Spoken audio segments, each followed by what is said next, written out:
Hi, I'm David. And I'm Rachel. Welcome to LeisureBit.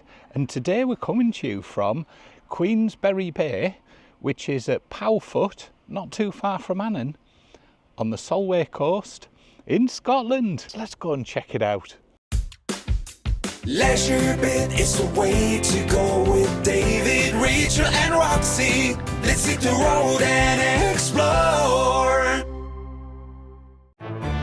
We'll pick up our journey where we left off last time, which was at Hoddom Castle in Dumfries and Galloway, where we were on a CV owners meet of people with similar vans to ours. While we were there, I led a walk to the tea room in Kettlehome. It's about 3.5 miles each way. You pass this interesting abandoned mansion on the way. I really wasn't expecting so many people to come along on the walk. It was brilliant, but I don't think the tea room was expecting so many of us. Anyway, after we'd refuelled, we headed back to Hoddom and had a lovely evening there. Don't forget to check out our Hoddom videos from previous years. The following morning it was time to head off and make our way down to Queensberry Bay. On the way we stopped off at Annan, as we needed a few bits and pieces, just so we were set up for the rest of our trip. It's just under 5 miles from Annan to Queensberry Bay. Let's check out Annan High Street.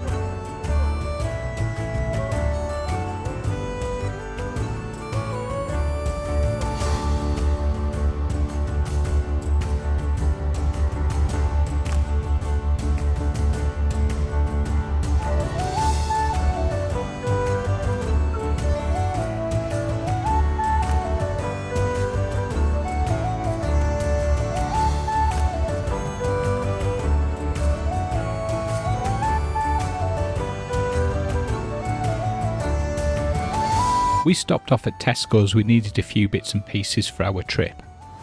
After that, it was then time to make our way to Queensberry Bay. On arrival at the site, head through the barrier, carry straight on, and then you take a slight right-hand turn further down and head to reception. Queensberry Bay Holiday Park is situated right on the beach, offering breathtaking views over the Solway Firth. On arrival, you head round that way, just up the bank, and then round to check in.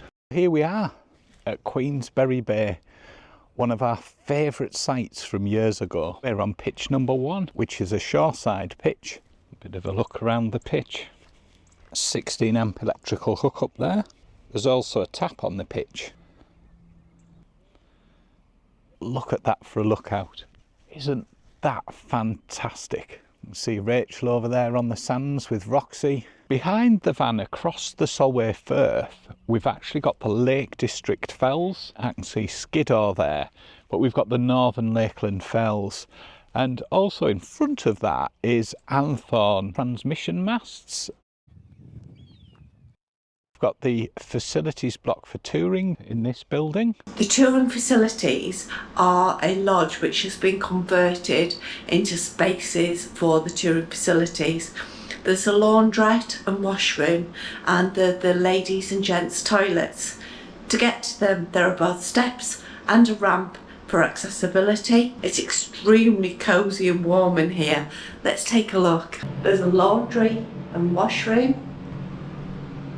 1 washer, 1 dryer, £5 for the washer, £3.50 for the dryer, and 2 sinks. There's a toilet and shower section which contains 6 individual rooms. What you'll find is a sink, mirror, soap, shower and toilet. Clean, nice smelling in here. Nice. Accessible ramp. Really large accessible washroom here, and also baby changing.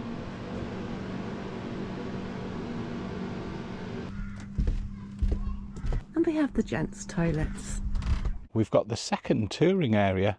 We're on the shore side. This is the main touring area. Elsan Point over here. It's a dog wash area. Rubbish and recycling. The Elsan and grey waste point here. There's also a children's play area just behind. Dunlin. The different areas of the park have different names, which is quite handy. The area with these statics in is called Pintail, and we're on Sandside. The park also sells lodges and static caravans for holiday use. We had a peek outside at a few of them. Would be a nice park to have your static or lodge on. Nice, isn't it? This one's 57,995. There's one here at 99,995. The velvet swimming crab. If you don't have a caravan or motorhome, there are some pods you can rent along here. Handy. To give you a bit of perspective of Queensberry Bay Holiday Park, here's a view from the air. Right, I think it's now time to check out the Sandpiper. There's loads of handy picnic benches and the Sandpiper. The Sandpiper Cafe Bar on site's a popular spot for guests to relax and enjoy a meal or drinks while taking in the stunning views of the Solway Firth. The Sandpiper's also dog friendly, so you can take your furry friend with you. We'd reserved ourselves a table in the Sandpiper for dinner, and we had some nachos to start, which we shared. I had fish and chips, and Rachel had chicken burger. It was the first time we'd been to the Sandpiper, and it was nice. After we'd had our dinner, we went back to the van and relaxed down for the night with a beautiful sunset.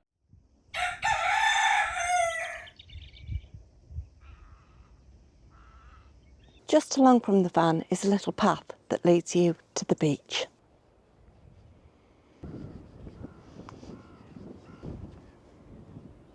We're looking at the beautiful Solway Firth. It lies between Dumfries and Galloway in southwest Scotland and Cumbria in northwest England. It goes all the way from St Bees in Cumbria to the Mull of Galloway in Scotland. And what you actually see here is an estuary, and it's got several rivers, including the River Esk, River Eden and River Nith. And eventually the waters go into the Irish Sea. It's Monday morning, now going to head for a wander into Powfoot. Come with me, let's go and check it out. Nice view from these static caravans along the front, isn't there? Imagine though when the wind's blowing and the rain's pouring, probably a bit better further back, but absolutely cracking view in the nice weather. Did you know lobster's teeth are in the stomach?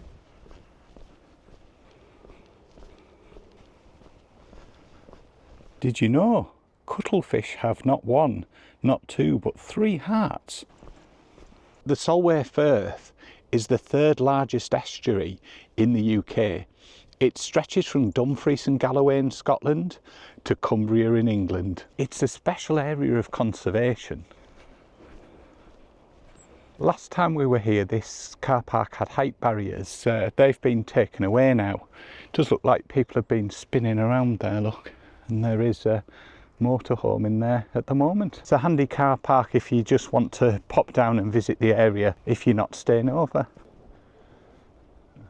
National Cycle Network, and it is 20 miles that way, back there to Dumfries, or 4 miles that way along to Annan. There's also toilet facilities just next to the car park. There's a public footpath across the golf course to Rye Hill over that way. Another motorhome parked up there. Seems a popular place. On the way in you pass Powfoot Shore caravan site, which is just on the right hand side as you're coming in, my left hand side now, and you carry straight on for Queensberry Bay. Powfoot Shore's a static caravan park. The golf course is just behind this caravan park. I think that caravan might have got hit by golf balls before. They've certainly got protection up. Look across the golf course. Powfoot is known for its golf course, which opened in 1903 and was redesigned by the legendary James Braid in 1923. The course is renowned for its challenging holes set amongst winds and rough. We're now arriving into the quaint little village of Powfoot. The village of Powfoot began developing around 1800 and initially included a small harbour. It was expanded several times as part of efforts to create a new seaside resort in the north side of the Solway Firth. The waters of the Solway Firth, near which Powfoot is located, are steeped in legend. One popular tale involves the Selkies, mythical creatures that can transform from seals into humans. According to folklore, Selkies would shed their seal skins to become beautiful humans and often fell in love with the local inhabitants. The area around Powfoot is also known for its ghost stories. One such tale speaks of the Grey Lady of Powfoot, a spectral figure said to wander the shores searching for a lost love who was lost at sea. Powfoot Hotel was originally built in the 19th century as a private residence. It's since been modernised to offer stylish and comfortable accommodation. Many of the 25 bedrooms overlook either the sea or the golf course. Before the Sandpiper opened at Queensberry Bay, we used to wander down here to the Golf Hotel. Apparently it still does a cracking Sunday lunch. Worth checking out. It's also a great place to stay if you haven't got a campervan, caravan or motorhome. There was a swimming pool in Powfoot. You can see the remains of it there. It's an intertidal swimming pool constructed around 200 metres from the shore into the intertidal zone. The pool was oval in shape, measuring approximately 34 metres by 28 metres, with a central division bisecting the structure. However, the pool is now disused. All that remains is a curious circular structure that becomes visible as the tide recedes. It was constructed in 1899 by William Tilburn of Dumfries. It was built for a cost of £516 and 2 shillings. The intertidal pool fell out of use in the mid-20th century. Just see the remains of it there. There's quite a lot remaining actually, isn't there? You see the Solway Firth now just rising towards it as the tide begins to come in. Behind me is the Anthorn radio masts. Located near Anthorn in Cumbria, England, overlooking the Solway Firth. The site was originally an RAF station which closed in 1958. It then became a significant radio transmitting station. The station has 3 main transmitters, a very low frequency transmitter, a low frequency transmitter and an Aileron transmitter. The very low frequency transmitter is particularly powerful with an output of 550 kilowatts and is used primarily for transmitting orders to submarines. Since 2007, the precise time signals you can hear on BBC Radio 4, known as the PIPs, are transmitted from Anthorn, courtesy of the National Physical Laboratory. The end of the mainland across there that you can see is actually Silloth in Cumbria, and then further on down, if you follow the mainland in Scotland, you can't quite see here, I'll try and put a shot in, is actually Southerness. The hill you can see over there is called Criffel. It's 570 metres in height, but because of its isolation, looks a lot taller and is very prominent on the landscape. And you can often see it from the Lake District over the other side of the Solway Firth. In the 1800s, there was a railway viaduct built which crossed between Annan and England across the Solway Firth. The viaduct was built to carry iron ore from the Cumberland mines to the Lanarkshire steelworks. It was 1,783 metres off 5,850 feet long. During a thaw, following a severe winter of 1880 to 1881, sheets of ice almost 2 metres thick were driven against the cast iron bridge pillars by the fast-flowing tide. 2 sections of the viaduct collapsed and the viaduct was closed to all rail traffic in 1921. Dismantling started in 1934 and took 19 months to complete. There's a lovely little bench on the way back. Look at the view from here. Unfortunately, I think the rain's on its way. I can just feel it spitting a little bit now. So, better get back to the van. Lovely walk out there down to Powfoot. Well worth checking out. Taken me about 10-15 minutes each way to walk into Powfoot. Obviously depends how quickly you walk. I think we'll go and grab some breakfast before heading on our way. We're heading up to Loch Lomond. Don't forget to join us next time for that one.